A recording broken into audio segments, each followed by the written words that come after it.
तो क्या आज की रात तरुण तेजपाल के लिए आजादी की आखिरी रात है? उस पर भी हम बात करेंगे, लेकिन इस वक्त एक बड़ा खुलासा हम करने जा रहे हैं। एक ऐसा ईमेल जो अभी तक सार्वजनिक नहीं हुआ है, वो ईमेल जी न्यूज के पास है, वो हम आपको दिखाने जा रहे हैं। ये ईमेल तरुण तेजपाल और उस पीड़िता के बीच आदान प्रदान हुआ था। तेजपाल ने जब माफी मांगी सार्वजनिक तौर पर, उसके पहले ये मेल उन्होंने लिखा था। इस ईमेल में तेजपाल ने पीड़िता के साथ जबरदस्ती की बात स्वीकार की थी और पूरी घटना का ब्यौरा लिखा। इस मेल में तेजपाल ने यह भी स्वीकार किया कि उन्होंने पीड़िता के साथ रेप करने की कोशिश की थी। उनको यह लगा था कि शायद यह सहमति से हो रहा है और उन्हें इसकी गंभीरता का अंदाजा नहीं था। हम आपको तेजपाल का पूरा ईमेल दिखाएंगे, लेकिन उसके पहले आपको बता दें कि मेल अंग्रेजी में लिखा है और उसे ट्रांसलेट करते वक्त हमने भाषा का पूरा ख्याल रखा है। मेल में लिखी कई बातें हम आपको दिखा नहीं सकते हैं, इसलिए दिखा नहीं रहे हैं। अब आप तेजपाल का ये पूरा मेल देखिए। तेजपाल ने माफीनामे से पहले पीड़िता को ये ईमेल भेजा था। सार्वजनिक तौर पर और निजी जीवन में मैंने हमेशा तहलका की महिला सहकर्मियों के काम का सम्मान किया है और उन्हें दूरी भी बनाए रखी है। तुम्हें याद होगा कि उस शाम यानी 7 नवंबर को हमारी बातचीत का विषय ही कुछ ऐसा था। हम फ्लर्ट के मूड में इच्छाओं की बात कर रहे थे।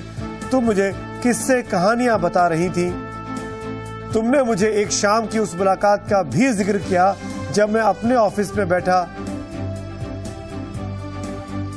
बादलों को देख रहा था। जब हम दोनों के बीच कुछ हुआ, उस वक्त मैं उसी बेफिक्र और हंसी के मूड में था। मुझे अंदाजा भी नहीं था कि तुम्हें बुरा लगेगा। मेरी बेटी ने मुझसे आकर इस बारे में बात ना की होती तो मुझे इस बात की गंभीरता का अंदाजा ना हुआ होता। मैं काफी सदमे में था ये जानकर कि तुम्हें ऐसा लगा कि मैंने तुमसे जबरदस्ती की, जबकि ये बिल्कुल भी मेरा इरादा नहीं था। और ये जानकर भी कि मैंने अपनी बेटी की करीबी दोस्त के साथ ऐसा बर्ताव करके मुझ बहुत गैर जिम्मेदारी भरा और मूर्खतापूर्ण काम किया। मैं तुमसे माफ करने और भूल जाने की अपील करता हूं। तुम्हारी मां से भी माफी मांगूंगा। तुम कहोगी तो तुम्हारे दोस्त से भी माफी मांगूंगा। ये वो ईमेल है आपके सामने जो तरुण तेजपाल ने इस पीड़िता को लिखा है। औपचारिक माफीनामा आने के पहले खास बात यह है कि सब्जेक्ट में अगर आप देख सके तो साफ तौर पर लिखा है पर्सनल, यानी निजी मेल है ये। तो अब तक का बड़ा खुलासा, पहली बार ईमेल सबके सामने आया है। यह ईमेल भी तेजपाल के दफ्तर से, तहलका के दफ्तर से बाहर निकला, आज आपके सामने है। तरुण तेजपाल मान रहे हैं कि उन्होंने बहकावे में आकर और उनको ऐसा लगा कि जो कुछ वो कर रहे हैं वो सहमति के साथ कर रहे हैं। इस बीच तेजपाल पर शिकंजा कानून का और कस गया है। गोवा पुलिस ने तेजपाल को कल दोपहर 3 बजे तक पेश होने का आदेश दे दिया है। तेजपाल को आज हाईकोर्ट यानी दिल्ली हाईकोर्ट से कोई राहत नहीं मिली। दिल्ली हाईकोर्ट ने तेजपाल की गिरफ्तारी पर रोक लगाने से इनकार कर दिया।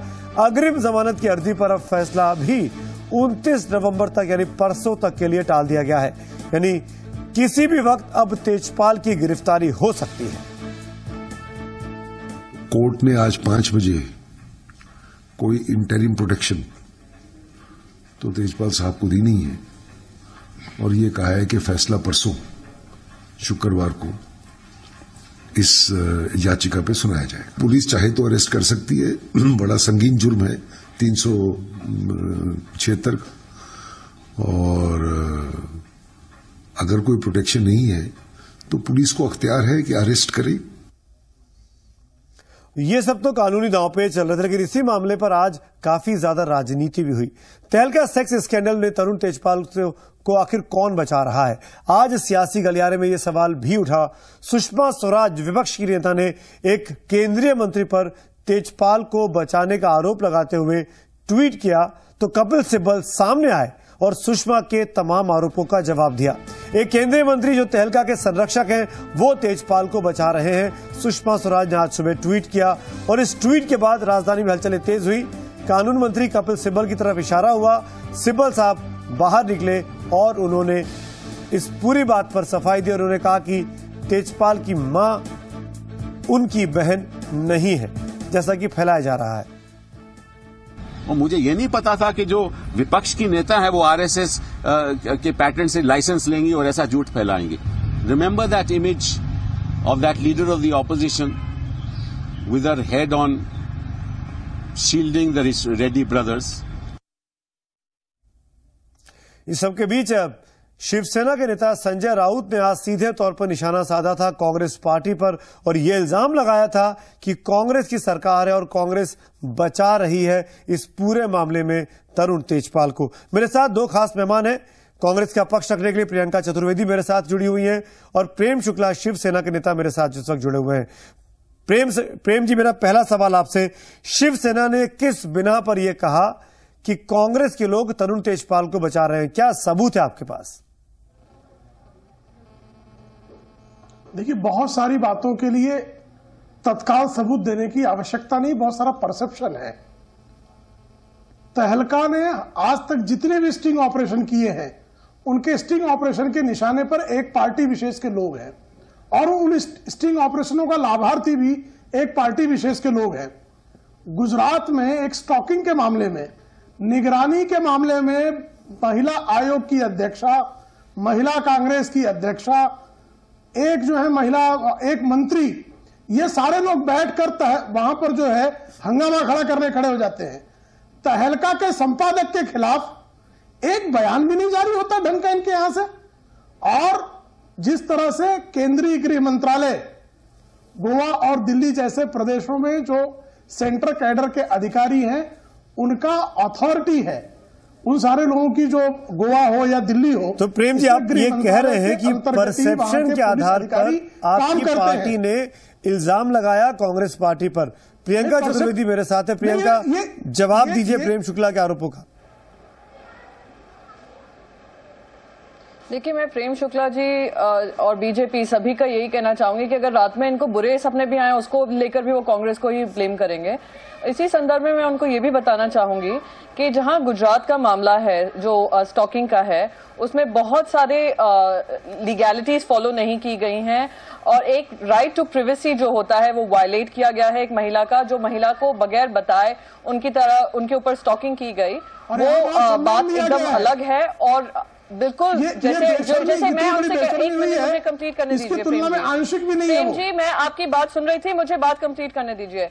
दूसरी रही बात गोवा की पुलिस, मैं तो बस यही कहूंगी जिस सतर्कता से गोवा की पुलिस ने तरुण तेजपाल जी पे केस किया है, उसी तरीके से हम ये भी चाहेंगे कि गुजरात पुलिस भी इस मामले की जांच करे कि एक महिला की जो राइट टू प्राइवेसी है, इंडियन टेलीग्राफ एक्ट है, इन सब के उल्लंघन किए गए हैं, वो भी मैं बीच में आपको टोक रहा हूं प्रियंका। प्रेम, हम यहां पर बात कर रहे हैं तहलका के मुद्दे पर।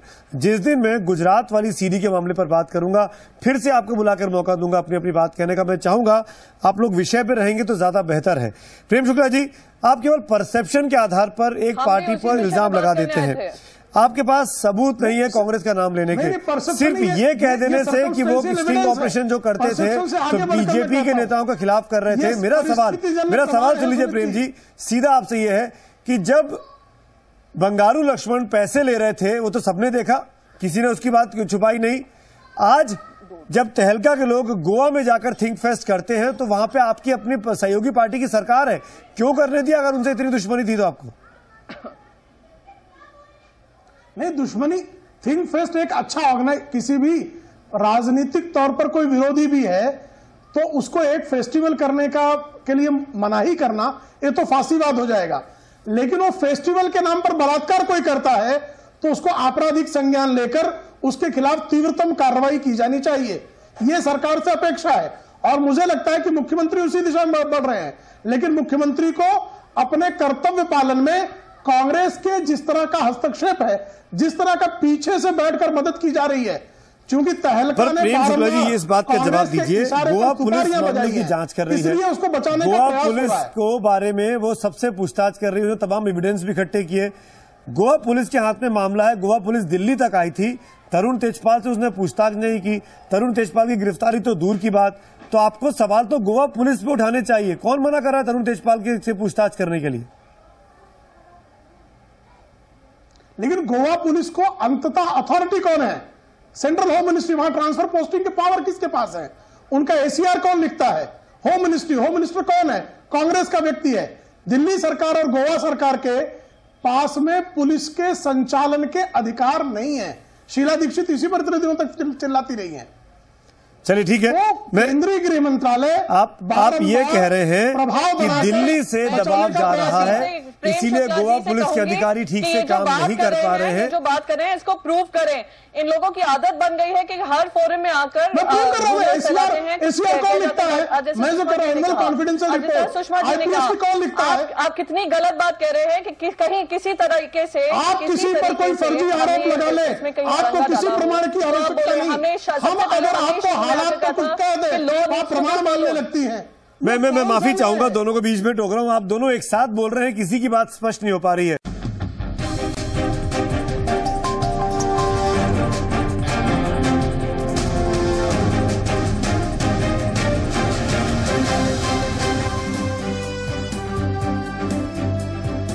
एक बार फिर आप सबका स्वागत है। बड़ी खबर में आज बात हो रही है तरुण तेजपाल के मामले की। एक हफ्ता हो चुका है इस मामले से पर्दा उठे। तरुण तेजपाल की गिरफ्तारी अब तक नहीं हुई है, उनको अग्रिम जमानत भी नहीं मिली है, उनके लिए कोई राहत की खबर नहीं है। लेकिन इस मामले पर हफ्ते भर के बाद अब राजनीति शुरू हो गई है। कांग्रेस पर इल्जाम लगाया है बीजेपी और बीजेपी के साथियों ने कि वो तेजपाल को बचा रही है। हम बात करते हैं, मेरे साथ प्रेम शुक्ला जी है, मेरे साथ प्रियंका चतुर्वेदी जी है। प्रेम साहब, आप क्योंकि शिवसेना का साथ दे रहे हैं, मैं आपसे सीधे तौर पर जानना चाहूंगा, इस मामले में विपक्ष की नेता है सुषमा स्वराज, गंभीर इल्जाम लगाती हैं, बगैर किसी सबूत के ट्वीट करती हैं, जो वो ट्वीट खुद वो करती हैं और कहती हैं कि कांग्रेस के एक बड़े नेता इस मामले में तरुण तेजपाल को बचा रहे हैं बगैर किसी प्रूफ के। कैसे? क्या ये गैर जिम्मेदाराना नहीं है? नहीं, ये सुषमा स्वराज ने कोई सबूत नहीं दिया है, ये कहना गलत होगा। उन्होंने ट्वीट किया, आवश्यकता पड़ने पर उसके सबूत भी देंगी। एक बहुत सीधी सी बात है कि एक बहुत ही निंदनीय कार्य हुआ है। पुत्र की एक मित्र की पुत्री के साथ और सहकर्मी के साथ जिस अंदाज में तरुण तेजपाल ने बलात्कार किया है, उस बलात्कार के बाद जो कांग्रेस की अध्यक्षा स्वयं किसी जमाने में दामिनी का शव लेने के लिए एयरपोर्ट दौड़ी चली जा रही थी, उस पूरे कांग्रेस का टॉप ब्रिगेड कन्नी काटता है, एक बयान नहीं जारी करता। प्रियंका जी, ये जवाब मैं जरूर चाहूंगा आपसे। आज बाकायदा सुब्रमण्यम स्वामी ने 6-7 साल पुरानी चिट्ठी जारी की है और कहा है कि तरुण तेजपाल पर जो तमाम मुकदमे उस दौरान चल रहे थे उसको वापस लिया जाए। ये ऐसी चिट्ठी सोनिया गांधी ने मनमोहन सिंह को लिखी और मनमोहन सिंह की चिट्ठी जो सार्वजनिक की गई सुब्रमण्यम स्वामी के द्वारा, उस आप सबने भी देखी होगी। तो क्यों ना माना जाए कि कांग्रेस कहीं ना कहीं तेजपाल को बचाने के लिए लगी हुई है? क्योंकि अगर नहीं होती तो किसी को इस पूरे कृत्य को लेकर आलोचना तो करनी चाहिए थी, जो बात प्रेम शुक्ला कह रहे हैं। नहीं, देखिए, हम तो शुरू से यही कहते आए हैं कि law should take its own course और Tarun Tejpal needs to face the law. गलत हुआ है, बहुत ही निंदनीय हुआ है। और अगर कोई आदमी जो इतनी सीनियर पोजीशन पे थे और उन्होंने इस चीज को दबाने की कोशिश की, ये हादसा होने के बाद भी दबाने की कोशिश की, तो he needs to face the law. अब ये गोवा पुलिस पे निर्भर करता है कि वो कब उनसे क्वेश्चन करें, कब उनको अरेस्ट करें, एंड जो भी उनका डिफेंस है, जो भी है, वो अब पुलिस पे जाए, कोर्ट में जाए। और if he has done something which is very निंदनीय जैसे कहते हैं, तो उनको जो सजा मिलनी चाहिए। सोनिया गांधी ने एक लाइन भी क्यों नहीं जारी की? सारे अधिकार है, हर चीज में सोनिया गांधी का रिएक्शन आता है, इस मामले में क्यों नहीं आया? एक सेकंड, मुझे ये बात कंप्लीट करने दीजिए। और फिर दूसरी रही बात जो प्रेम शुक्ला जी बार बार कहते आ रहे हैं कि इससे बीजेपी की, आज सुषमा स्वराज जी के ट्वीट से काफी क्लियर हुआ है। दो चीजें बीजेपी की सामने आई हैं। एक, गुजरात को लेकर के उस पे एकदम उनकी चुप्पी बंदी हुई है, कुछ काम नहीं किया जा रहा। और दूसरी कि बगैर कोई फैक्ट्स के ये लोग रूमर्स फैलाते हैं, आयोग गठित हो गया, हर चीज में कांग्रेस को दोषी ठहराते हैं। तो ये दो चीज क्लियरली है। आयोग गठित किया गुजरात सरकार ने। Priyanka ji, last comment.